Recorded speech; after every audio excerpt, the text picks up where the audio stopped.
wamekuwa bora, wametumia chance walioipata. Vipi lilikuwa funzo kwenye mchezo wa kwanza dhidi ya Yanga na kile ambacho leo mlikirekebisha kwenye mchezo wa leo mnaruhusu goli moja? Mchezo wa kwanza na huu tumekuja tofauti kwa sababu tuliona makosa yetu, kwa tukarekebisha makosa, yamekubali. Makosa tulirekebisha leo yamekubali, imetusaidia kupoteza. Kauli ya mwalimu kabla ya mchezo huu ilikuwa ni nini?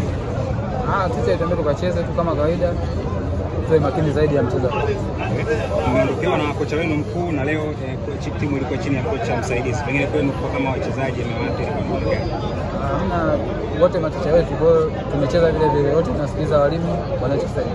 Kuna kipi kizuri ambacho leo mnaweza kuondoka nacho baada ya kupoteza kwa idadi ya goli moja?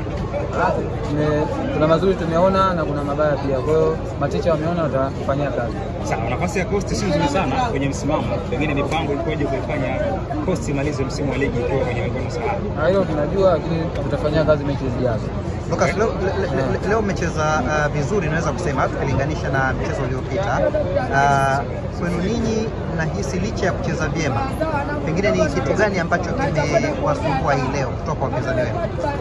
Mchezo na timu ina quality player, tumeziba nafasi, isipokuwa naona Yanga wametumia chance ndogo walioipata, wametumia ile. Shukrani.